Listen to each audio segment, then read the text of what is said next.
All right, we got it. It's the LG Cosmos Touch from Verizon Wireless. Thank you everyone for asking a million times for us to do this review. We finally got the phone. We're gonna do an unboxing right now and just take a quick look, quick first impressions. But first of all, I know you guys hate this, but I have to thank the guys at Best Buy Mobile for sending us the LG Cosmos Touch. One of the things that I like about Best Buy Mobile is the fact that they sell phones from every major carrier. So they're not gonna try to sell you a phone from Sprint just because they work for Sprint, or a phone from T-Mobile just because they work for T-Mobile. They really don't care what carrier you go with. They just want to help you find a phone that's best for you. So thank you, Best Buy Mobile, for being so awesome. Thank you guys for listening to that. Thanks for watching. I'm Cindy from PhoneDog.com. Let's go check out the LG Cosmos Touch.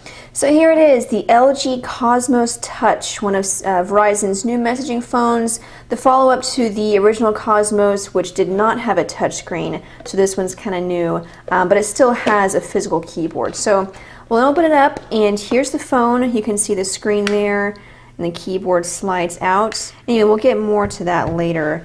Otherwise, in the box, you have your notice. Before removing and installing the battery cover, please read the following instructions. Okay. You have the modular charger, which is the word I was saying, and this is the USB cable. Right, I'm smart, I know how to talk. USB cable, looks like probably just micro USB to standard USB, modular charger, and then your getting started guide, tips, hints, and shortcuts, and this thing that you need to read.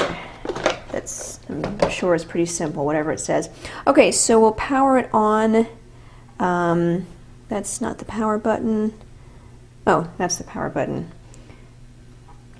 Duh. Okay, so it's kind of a sort of a thick device. Looking at the measurements, about 4 inches by nearly 2.1 inches, so about 2 inches. And then it's over ½ an inch thick. It's 0.65 inches thick. So if I remember correctly, it's about the same as the original Droid or the Droid 2, which, that's a pretty thick device, pretty hefty. So it's a little bit thicker than I thought it would be, but then it is kind of short and stubby. So I know my hands are small, so every phone I hold looks huge, but it's actually pretty small if you were to see it. So this main display here is a 2.8-inch display. It has a resolution of 240 by 400, so pretty standard display, what we see on most messaging phones today. It is an LG phone, so you're going to see a lot of the same. Wow, my gosh, I have a voicemail already. I will view that later. And okay. So yeah, like I was saying, the UI is going to be similar as to what we've seen on other LG phones. You have a page for your favorites, your favorite contacts you can add to this page. And then you have your main page and then messages. Okay, so that's a little different. The main page looks, similar to other LG phones, but when you slide it over, it can go straight to messages and then to your favorites. So sort of a different UI, and then you have your notifications down here for if you have any new messages or voicemails, and then messages, calls, contacts, and then the main menu. And so you have basic, standard Verizon LG options here: settings, Bing search, mobile web, my music. It does have a 3.5mm headphone jack. It also has a micro SD card slot right here, and it supports up to 16 gigabytes. It doesn't come with a card, so that's kind of nice. You have the music player plus the headphone jack and the micro SD card slot, so that's kind of nice. Let me see what this arrow is. That's okay. Then you have different shortcuts here, and then you can drag them to the main screen. Did I do it right? Okay, well anyway, that's what you can do. It does also have a camera. There's an arrow there, just in case you don't know where to look. Look down, and there's the camera, yeah.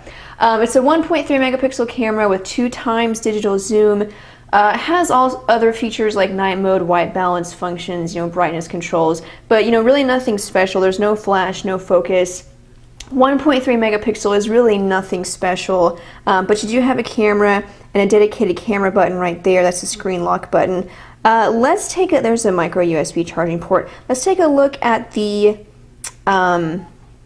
keyboard here. We'll go to messaging. Okay, the quick brown, this whole space bar in between the letters is sort of confusing me. It's usually in between the V and the B whenever it's like that, and it just kind of confuses me a little bit. It sort of throws me off. Okay, the quick brown fox jumps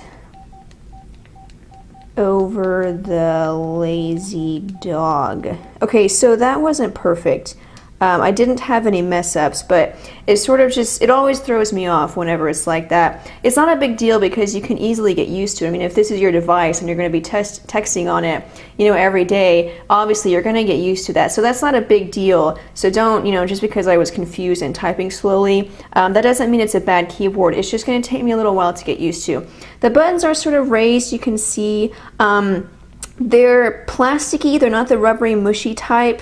They're a little bit slippery, but I like the design of the keyboard just by the way it looks. And I think once I test it out more and use it more, then I'll also like, you know, just in terms of functionality. But just, you know, the way it looks, I really like it. It looks solid. It looks like a very nice keyboard. It looks like a high-end physical keyboard. So you have your dedicated number row function, period key, comma key, and then your D-pad there. So nice keyboard, you know, I like it so far, and then I'll test out more. You also have your T9 keypad there.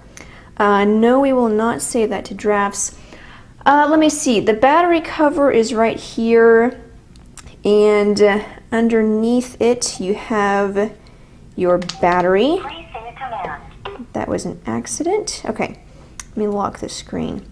This is a 1000 milliamp hour battery, and so by LG's estimates this should give you about 6 hours of talk time and then about 20 days of standby time, which is pretty awesome.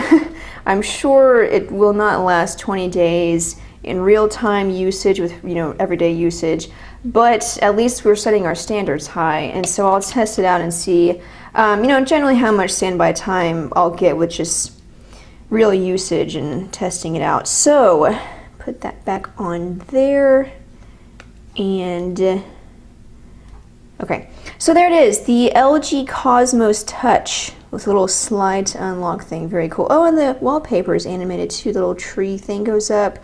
It's like the tree from Avatar. It's like the tree of life. Anyway, okay, I'm gonna stop talking now. LG Cosmos Touch from Verizon Wireless. They also have the LG Cosmos Plain if you don't like the touchscreen. The Cosmos Touch is available now for $79.99 on contract. You know, not too bad, 80 bucks. Looks like a great messaging phone, has a good physical keyboard, so I'll test it out more and see if it's really worth that price tag. But in the meantime, keep it on PhoneDog.com because I'm going to post my first impressions article of this phone. And then, of course, we have plenty of reviews on other devices and the latest news. So PhoneDog.com, also our Facebook page because we're giving away 100 iPads, and also we've added tons of other tablets. So if you don't want an iPad, we're giving away also Galaxy tabs, and you know, so you have options now. But we're giving away a ton of stuff, and by a ton, I mean like a ton, not like 20, but like hundreds, you know. So check out facebook.com/phonedog for more information on that. And I will figure out how to unlock the screen. I'm Sydney from PhoneDog.com. You can follow me on Twitter. It's my job to know. Thank you so much, guys, for watching. I'll see you guys later.